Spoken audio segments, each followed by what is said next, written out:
NCB times ಮೀಡಿಯಾಗೆ ಸ್ವಾಗತ. ಕಲಾವಿದರಿಗೆ ಆಹ್ವಾನ ಬಂದಿಲ್ಲ ಅನ್ನುವಂತಹ ಆರೋಪಕ್ಕೆ ಇದೀಗ ಬಿಗ್ ಟ್ವಿಸ್ಟ್ ಸಿಕ್ಕಿದೆ. ದರ್ಶನ್, ಸುದೀಪ್ ಹೀಗೆ ಯಾರಿಗೆಲ್ಲ ಸಿಕ್ಕಿತ್ತು ಗೊತ್ತಾ ಆಮಂತ್ರಣ? ನಟ್ಟು ಬೋಲ್ಟ್ ಅನ್ನ ಟೈಟ್ ಮಾಡಿ ಅನ್ನುವಂತಹ ಹೇಳಿಕೆ. ಡಿಸಿಎಂ ಡಿಕೆ ಶಿವಕುಮಾರ್ ಅವರ ಈ ಹೇಳಿಕೆ ಭಾರಿ ಚರ್ಚೆಗೆ ಗುರಿಯಾಗಿದೆ. ಕಲಾವಿದರಿಗೆ ಆಹ್ವಾನ ಹೋಗಿಲ್ಲ ಅನ್ನುವಂಥ ಆರೋಪದ ಬೆನ್ನಲ್ಲೇ ಇದೀಗ ಮಾಹಿತಿ ಲಭ್ಯವಾಗಿರುವಂಥದ್ದು. ಕರ್ನಾಟಕ ಚಲನಚಿತ್ರ ಅಕಾಡೆಮಿಯ ಕಡೆಯಿಂದ ಕಲಾವಿದರಿಗೆ ಆಹ್ವಾನ ಪತ್ರ ತಲುಪಿದೆ ಅಂತ ಕೂಡ ಹೇಳಲಾಗಿದೆ.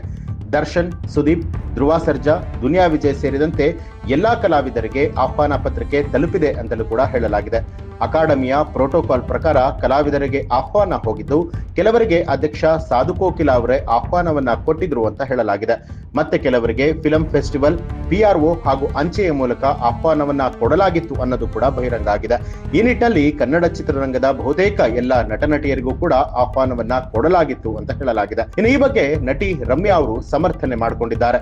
ಇದರ ಬೆನ್ನಲ್ಲೇ ಭಾನುವಾರ ಡಿಸಿಎಂ ಡಿಕೆ ಶಿವಕುಮಾರ್ ಹೇಳಿಕೆಯನ್ನ ಸಮರ್ಥನೆ ಮಾಡಿಕೊಂಡಂತಹ ರಮ್ಯಾ ಆಕ್ಷೇಪ ವ್ಯಕ್ತಪಡಿಸಿದ್ದಾರೆ. ಸಿನಿರಂಗದ ಕಲಾವಿದರಿಗೆ ಡಿಸಿಎಂ ಡಿಕೆ ಶಿವಕುಮಾರ್ ವಾರ್ನಿಂಗ್ ವಿಚಾರವನ್ನ ನಟಿ ರಮ್ಯಾ ಅವರು ಸಮರ್ಥನೆ ಮಾಡಿಕೊಂಡಿರುವಂತದ್ದು. ಈ ಬಗ್ಗೆ ಕೂಡ ಸಾಕಷ್ಟು ಚರ್ಚೆಗಳಾಗ್ತಾ ಇದೆ. ಡಿಕೆ ಶಿವಕುಮಾರ್ ಅವರು ಹೇಳಿದ್ದು ಸಂಪೂರ್ಣವಾಗಿ ತಪ್ಪಲ್ಲ. ನಟರಾಗಿರುವಂತಹ ನಾವೆಲ್ಲರೂ ಕೂಡ ಸಾರ್ವಜನಿಕರ ಮೇಲೆ ಗಮನಾರ್ಹ ಪ್ರಭಾವವನ್ನ ಹೊಂದಿದ್ದೇವೆ ಮತ್ತು ನಾವು ನಂಬುವಂತಹ ಉದ್ದೇಶಗಳಿಗೆ ನಮ್ಮ ಧ್ವನಿಯನ್ನ ನೀಡುವಂಥದ್ದು ಅತ್ಯಗತ್ಯ. ಪ್ರಜಾಪ್ರಭುತ್ವಕ್ಕೆ ಸಂಭಾಷಣೆ ಅತ್ಯಗತ್ಯ. ಡಾಕ್ಟರ್ ರಾಜ್ಕುಮಾರ್ ಅವರು ಗೋಕಾಕ್ ಆಂದೋಲನಕ್ಕೆ ಹೇಗೆ ಬೆಂಬಲವನ್ನ ಕೊಟ್ಟಿದ್ರು ಅನ್ನುವಂಥದ್ದು ಇದಕ್ಕೆ ಉತ್ತಮ ಉದಾಹರಣೆ ಅಂತ ಹೇಳಿದ್ದಾರೆ. ಒಂದು ಉದ್ದೇಶಕ್ಕೆ ತಮ್ಮ ಹೆಸರನ್ನ ಕೊಡೋದಕ್ಕೆ ಬಯಸುತ್ತಾರೋ ಇಲ್ಲವೋ ಅನ್ನುವಂಥದ್ದು ಕಲಾವಿದರ ಹಕ್ಕು. ಆದ್ರೆ ಯಾವುದೇ ಸಂದರ್ಭದಲ್ಲೂ ಕೂಡ ಅವರು ಹಾಗೆ ಮಾಡೋದಕ್ಕೆ ಬೆದರಿಕೆಯನ್ನ ಹಾಕಬಾರದು. ಚಿತ್ರೋದ್ಯಮದಲ್ಲಿರುವಂತಹ ಹೆಚ್ಚಿನ ಸ್ನೇಹಿತರು ತಮ್ಮ ಅಭಿಪ್ರಾಯಗಳ ಬಗ್ಗೆ ವೈಯಕ್ತಿಕವಾಗಿ ಬಹಿರಂಗವಾಗಿ ಮಾತನಾಡ್ತಾರೆ. ಆದ್ರೆ ಸಾರ್ವಜನಿಕರ ಹೇಳಿಕೆಗಳನ್ನ ಕೊಡೋದ್ರಲ್ಲಿ ದೂರ ಸರಿತಾರೆ. ಯಾಕೆಂತ ಹೇಳಿದ್ರೆ ಅವರು ನಿರಂತರವಾಗಿ ಟ್ರೋಲಿಂಗ್ಗೆ ಒಳಗಾಗ್ತಾರೆ ಮತ್ತು ಅವರ ಕೆಲಸ ಚಲನಚಿತ್ರಗಳ ಮೇಲೆ ಪರಿಣಾಮ ಬೀರುತ್ತೆ. ಹೆಚ್ಚಾಗಿ ನಟಿಯರಿಗೆ ಅನ್ನುವಂಥದ್ದನ್ನ ರಮ್ಯಾ ಅವರು ಪೋಸ್ಟ್ ಮಾಡಿ ಹಂಚಿಕೊಂಡಿರುವಂಥದ್ದು. ನಮ್ಮ ರಾಜ್ಯದವರು ಬೇರೆ ರಾಜ್ಯದಲ್ಲಿ ಹೋಗಿ ಬೆಳೀತಾ ಇದ್ದಾರೆ.